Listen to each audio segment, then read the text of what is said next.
da vida. Pronto. Os caras estão muito igual. Ah, bota o fair play aqui. Aí eu posso aceitar. Agora, usar essa justificativa é assim, é o que eu falo. Quem escolhe esse prêmio? Né? Tem jornalista aí que não deve nem entender nada de futebol, gente. Que não deve assistir um jogo de futebol, mas é um jornalista que tem moral no país dele e aí vota. Não é o cara que mais entende de bola.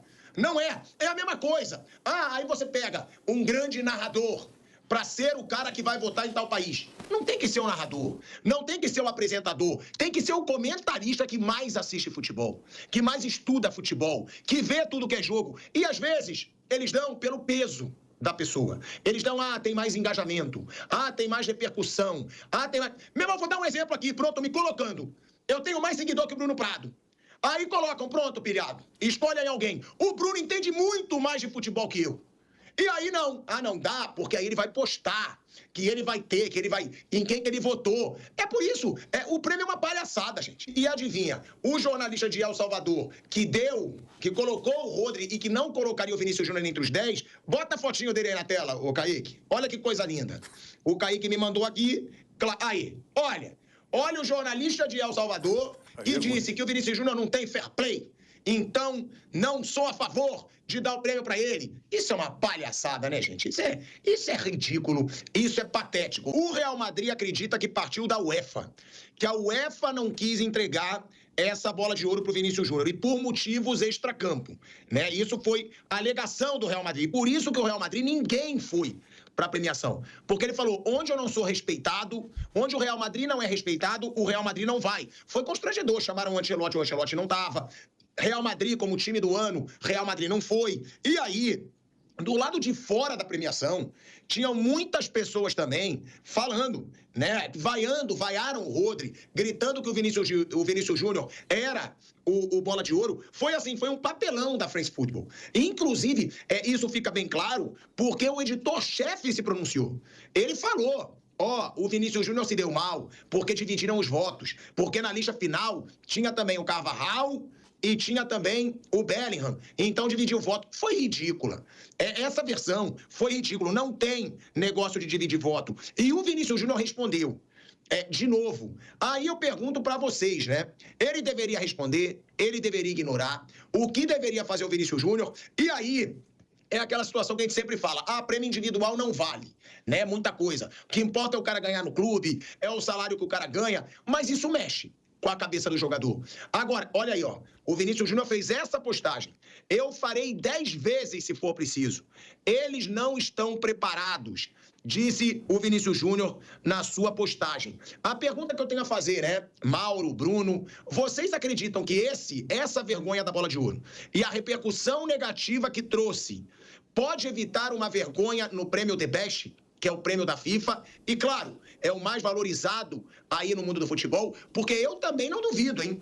O Vinícius Júnior perder o prêmio The Best. Agora, Mauro, você acha que nessa situação a FIFA pode perceber que o mundo está percebendo a covardia que está sendo feita com o Vinícius Júnior e dá um jeito para que essa covardia não aconteça na FIFA? E outra, Mauro, você acha que isso pode interferir no futebol do Vinícius Júnior, do moleque saber, cara, o mundo inteiro tem uma perseguição comigo? Tem. Isso aí tá nítido. Ou não? Pode até dar mais força para ele dentro de campo pelo que você conhece do Vinícius Júnior. Acho que ele vai seguir jogando normalmente. Para ele não vai mudar nada no comportamento dele nos jogos. Ele vai seguir jogando, fazendo o trabalho dele. Agora, o que vai acontecer nos outros prêmios, eu não sei. Não tenho a menor ideia. E, sinceramente, estou pouco me lixando. O mim podia acabar.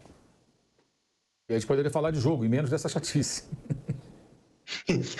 Mas é porque, né, Mauro? É aquilo que a gente sempre fala. Às vezes eu sei, você não gosta, mas é um assunto que está sendo falado no mundo todo. Sim, né? Eu já falei o que eu tinha que falar, já cansei desse assunto. Por mim, passo. Eu estou quase dormindo aqui falando desse assunto. Isso é uma mala, Thiago. Esse assunto é uma mala, esse prêmio é uma mala, essa revista é uma mala, esse colégio eleitoral é tudo de mala. Tudo não. Esse é o cara do El Salvador, outro mala. Se dane ele. Fiquem com o prêmio. Mas é bizarro mesmo. Esse cara do El Salvador, pelo que eu vi na internet, ele é um integrante do colégio eleitoral, inclusive. Sim, ele é. Olha o nível dos caras que votam. O fair play, a única coisa que eu achei sério aí disso tudo é o seguinte, ele não tem fair play. Eu quero saber o que é ter fair play para essa gente. É enfiar o rabinho entre as pernas e ficar calado sendo ofendido. É isso? É ter fair play? Esse é o ponto sério para mim. Quando a pessoa vem com esse papinho de fair play. Porque eu não vejo no comportamento do Vinícius Júnior nada de excepcional nesse sentido. A provocação do... Cara, ele é um jogador que ele dribla, ele vai para cima.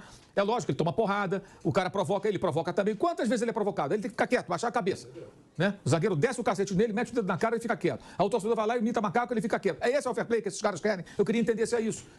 Se esse elemento de El Salvador, do diabo de onde vem esse cara, tivesse aqui, eu perguntaria isso para mim. O que me explique, como diria aquele filme, né? O Denzel Washington, me explique como se eu fosse uma criança de 5 anos. O que é esse seu fair play? O que falta? Porque o fair play que falam na FIFA é aquela coisa do jogo limpo, né? Ser gentil com o companheiro, o cara se machuca, você joga a bola para fora. Esse é o fair play da FIFA, que é outra pataquada também, porque o jogo não tem isso. É um fair play que muitas vezes o jogador simula uma lesão para se aproveitar do suposto fair play. O cara finge que está machucado para atrapalhar uma jogada do adversário. Então não tem fair play de um lado, pode ter do outro. Acho isso uma bobagem, uma coisa para imagem só e mais nada. Mas quando o cara fala do fair play do Vinícius, eu fico procurando qual é o fair play que está faltando. Eu fico nessa dúvida. É isso que eles querem? Que ele fique quieto? É porque ele reage. Né? Provavelmente é isso. É isso. Porque ele reage. Então, por que isso? Por que ele tem que ficar quieto? Né? Esse é o ponto. Esse que é o ponto. Sabe? E aí você pega o pacote de tudo que está acontecendo. Esse acho que é o ponto sério desse debate, dessa discussão. Sabe? A maneira que pessoas reagem. Uma publicação chega a tripudiar. Uma publicação de uma cidade, de uma região do país, onde a coisa explodiu. E no domingo, sábado, no sábado, Real Madrid 0, Barcelona 4, torcedores do Real Madrid, que certamente não gostam quando os rivais provocam de forma racista o Vinícius, foram racistas contra o Yamal, o Rafinha e o Ansu Fati. Né? O próprio Vinícius saiu em defesa dos colegas do Barcelona. Então você vê que tem um problema aí dentro dessa sociedade, que é um problema que nós também temos, mas aqui a coisa é mais contida. Sempre digo isso, o Brasil é muito avançado no combate ao racismo.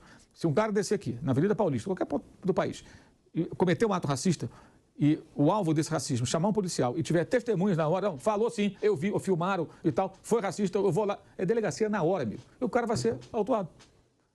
Aí lá fora, é sempre bom lembrar aquela passagem lamentável, uma entrevista que o companheiro lá da ESPN, o Gustavo Hoffmann, fez com uma torcedora brasileira que vive em Barcelona, que foi até Valência, comprou ingresso da torcida do Valência para assistir Valência Real Madrid. Aí ela viu uma criança imitando macaco e essa criança estava repetindo os gestos dos adultos. E ela começou a filmar, foi repreendida pelos torcedores do Valência, aí chamaram a polícia para ela. Ela queria chamar a polícia, mas os caras foram mais rápido, chamaram a polícia veio, não, ela está aqui filmando, aí ela falou, mas os caras estão imitando macaco aqui, provocando, isso é racismo, não pode. O policial veio, não, isso é um jogo de futebol, minha senhora, o que é isso? É um jogo... O policial, aqui o policial por obrigação, se o policial não cumprir o papel dele levando para a delegacia o racista, pego em flagrante, ele não estará cumprindo a sua missão, ele vai ser cobrado. Lá o policial passou pano. Então, assim, essa é uma diferença fundamental que a gente precisa entender. A mesma coisa acontece, por exemplo, agora mesmo, teve o jogo aqui do Racing, a torcida do Racing estava lá, e um babaca foi lá e fez gesto racista para a torcida do Corinthians. Mas já vimos na torcida do Corinthians esse ano um cara fazendo gesto racista, um brasileiro. Apesar de aqui nós temos o rigor muito maior do que nesses países, onde as coisas são deixadas meio de lado, misturam, né, outros delitos como se fosse tudo igual. Não é igual. Esse negócio é muito sério, muito sério. Então o Brasil avançou e esses países não. Vizinhos aqui da América do Sul não significa que não tem racista aqui, tem um monte. Só que aqui o cara fica calado, porque ele sabe que o bicho pega. Eu vou fazer uma comparação meio esdrúxula, mas só para vocês entenderem. Eu passei lá um mês no Catar, na Copa do Mundo. Aí, Vanderlei, você sai do metrô 2, 3 da manhã, né? E anda até o hotel. E você anda tranquilo, né? Porque sabe que não vai ser assaltado. Lá não tem assalto, né? Os primeiros dias você até estranha, né? Você anda de madrugada na rua, um trecho que não tem ninguém. Aí você se acostuma. Mas por que isso? Porque lá também é um país que não tem liberdade. Ou seja, também não é o ideal. Mas tem entre aspas, essa vantagem. Ou seja, lá não tem crime, porque é uma ditadura, é um país fechado, e se você cometer um delito, você vai ser punido de uma maneira muito pior do que aqui. Você pode ser boa, você pode ter a mão decepada, sabe o que vai acontecer lá, não sei como é que são as leis em detalhes. Mas existem punições severíssimas em países desse como a Arábia Saudita e tudo mais. Então, veja bem, o que eu quero dizer, lá não tem assalto, não tem esse tipo de problema, porque as leis são muito severas. Guardadas as devidas proporções, no racismo é isso. Aqui no Brasil as leis são severas. E nesses países que a gente está citando, inclusive na Europa, há uma frouxidão. É uma frouxidão. Então o racista lá ele fica empoderado, ele se manifesta. E ele às vezes vai para o estádio com essa finalidade. Porque ele pensa que eu estou no estádio, estou no meio da massa, né? Tem um jogador no time adversário que tem um perfil que eu quero para ofender, então eu vou botar para fora tudo que eu posso. Porque ele não pode fazer isso no trabalho, né? Chegar no ambiente do trabalho, chamar um colega da empresa dessa maneira. Na rua ele pode tomar uma porrada, né? O cara pode reagir, pode dar uma confusão. Então ali não, ali ele está no meio da massa. É o cenário ideal. Ainda mais com o policial que fala, não, isso aqui é um jogo de futebol, está tudo bem. Né? Aí o alvo tem a ousadia de reagir. Isso. Como esse cara reage? Você vem da América do Sul, você joga no Real Madrid, ganha dinheiro aqui, vive bem e você não quer ser, cara? Que é isso? É isso que os caras... E o detalhe, o Vinícius engoliu calado muito tempo esse negócio. Isso não foi a primeira vez, não. Já acontecia há muito tempo com ele e com outros. E com ele começou a acontecer mais à medida que ele vai se destacando. Porque, veja bem, à medida que ele entra em campo e dribla, e faz jogadas, e faz gols, e passa a jogar cada vez melhor, e é inegável o progresso desse rapaz no campo de jogo, o adversário pensa nisso como uma maneira também de desestabilizá-lo emocionalmente. Porque desestabiliza. Imagina, no estádio, torcida perto do campo, você pega na bola e o cara imitando macaco. Uma vez, outra vez, e mais uma vez, e mais um outro. Aí o outro lado ri na tua cara. Você olha pro lado assim, o cara tá imitando macaco, o outro tá rindo. Cara, como é que o cara consegue jogar bola assim? A vontade é sair e fazer que nem um Cantona fez com aquele fascista lá na Inglaterra, lá e dar uma voadora no cara. Não pode fazer isso também. Ele vai ser punido. Então teve uma hora que ele não aguentou, que foi naquele jogo do ano retrasado, né? Que ele partiu para cima dos caras, apontando, e houve todo aquele forrobodó, e tudo começou. E o Valência, na oportunidade, o clube, se fosse um clube brasileiro, até pelas leis que tem aqui no Brasil, né, pelo rigor que nós temos aqui contra o racismo, imediatamente ia falar, uma nota, desculpa, vamos identificar os elementos, vamos afastar do clube. Não, o clube ficou meio que minimizando, a imprensa valenciana ficou minimizando. Então, ali ficou muito claro o seguinte, o cara comprou uma briga, o Vinícius comprou mesmo. Comprou uma briga, custou o Real Madrid apoiá-lo. E chamando o Vinícius, naquele momento, os jornais da cidade, da região, chamando o Vinícius de provocador. Provocador, Pinóquio depois, dizendo que ele mentiu naquela situação. Várias manchetes, várias capas. E as capas com o Vinícius sempre atacando nessa região da Espanha em especial são frequentes porque vende. Vende. E por que vende? Porque a população, em grande parte, concorda. É uma dedução óbvia. Não estou aqui a dizer que todos os espanhóis ou valencianos são assim. Não, claro que não, é evidente que não. Mas existe uma camada da população. Tem até aquele cara que ele fala assim, eu não sou racista, eu só acho que ele não pode fazer isso. Então você é o quê, amigo? Eu não sou racista, mas não, isso que o Vinícius faz não dá, não pode. Tem que fazer o quê, então? Fica quieto, quieto. É só futebol. Só que as pessoas que passam por isso, gente, elas são alvo de racismo desde o começo. E aí que nós temos que ter autocrítica. O Vinícius é um brasileiro, um garoto, um jovem brasileiro, que é alvo de racismo desde que ele nasceu. Porque no Brasil há racismo. Muito. Só não há esse tipo de manifestação explícita por conta das penalidades severas que temos aqui, ao contrário do que acontece em outros países onde nada acontece. Mas essa tampa que explodiu, lá em Valência, quando ele reagiu daquela maneira, ela vem sendo enchida, né, desde que ele nasceu. Não se enganem. Então a pessoa já está, que não aguenta mais. E nesse sentido, assim, eu tenho certeza que ele vai continuar. Até conversei ontem com algumas pessoas próximas a ele e falaram que ele estava bem chateado com isso antes do prêmio ser entregue, né? Porque a ordem foi do Florentino Pérez. Não iria ninguém. Não só por causa do Vinícius, foi uma decisão institucional do Real Madrid, né? E não vai ninguém. E ele ficou decepcionado, mas ele vai continuar. E ele tem que continuar. Ele tem que continuar. Ele não tem que parar, não. Tem que seguir em frente. E o Mauro chamou atenção para um caso também, né? Que é eles tentam tornar o Vinícius Júnior o vilão. Essa é a maior parte da covardia. Porque não é... O Mauro questiona, tá bom, mas o que é fair play, então, para esses caras? Eu nem digo só isso. Se você for perceber, cada provocação do Vinícius Júnior em campo vira manchete. E todos os jogadores se provocam em campo. Todos os jogadores discutem com o outro. Cada uma que o Vinícius Júnior responde a alguém, Vinícius Júnior se desentendeu. A mais recente foi com o Gavi, aí no Barcelona. Aí o Gavi fez o 4 pro Vinícius Júnior. E aí já estão vendo que o Vinícius Júnior falou pra ele, mas eu vou ser o bola de ouro. Todo mundo se desentende dentro de campo, se provoca dentro de campo. A gente já viu cena aí, gente, que ficou marcada, patolada, dedada, cotovelada, empurrão, xingamento, cuspe. Mas o Vinícius Júnior, qualquer palavra que ele fala dentro de campo, ele vira o vilão.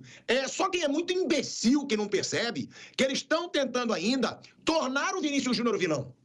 Isso é uma estratégia. É um jeito deles falarem, esse cara é vilão. Ele se vitimiza, mas ele é o grande culpado por tudo isso que vem acontecendo. Porque cada provocação do Vinícius Júnior vira manchete. Eu já cansei de falar isso aqui. Eu falei, tá de sacanagem, né? Que vai virar manchete agora porque o Vinícius Júnior fez sinal, porque o Vinícius Júnior comemorou, botando a mão na orelha, fazendo sinal de silêncio. Todos os grandes craques do futebol mundial já fizeram isso. Todos. Mas tudo com o Vinícius Júnior ganha um peso diferente. Tudo com o Vinícius Júnior, e aí eu só tô somando uma coisa para o argumento do Mauro, não é só o que para eles é o fair play. Eles tentam passar a imagem de que o Vinícius Júnior não é um jogador de fair play, que é mentira. Vinícius Júnior nunca foi um jogador maldoso. Vinícius Júnior nunca foi um jogador marrento. Só que ele chegou ao limite. Todo mundo me provoca. Todo mundo quer me tirar do sério. Eu vou responder. E responder dentro de campo, fazendo sinal, provocando, todo atacante responde. Todo atacante provoca. Ou vocês acham... Até o Messi, que é o Messi, que ele é meio autista, né? Que ele tem Asperger, já foi até falado isso. Às vezes dá uma provocada. Cristiano Ronaldo, quantas vezes já provocou rival? O Messi tirou a camisa do Barcelona e mostrou. O Cristiano Ronaldo tirou a camisa do Real Madrid e mostrou. E aí? Esses caras não são exemplo de fair play? Claro que eles são exemplos de fair play. Só que aí, os covardes tentam tornar o Vinícius Júnior um vilão. Aí você vê ainda mais o planejamento. É tudo muito malicioso. É tudo orquestrado e planejado para jogar o moleque para baixo, para não deixar o moleque brilhar. E o que mais me incomoda é que tem brasileiro que vai nessa onda. Quantos brasileiros ontem que me mandavam mensagem? Eu caguei, para ser bem sincero, porque eu não vou deixar de dar minha opinião. Ah, você fica falando, Vinícius Júnior é marrento, Vinícius Júnior tem que ser mais humilde. Cara, o brasileiro querer desmerecer o seu ídolo nos argumentos covardes, de gringos covardes, para mim, é muita burrice.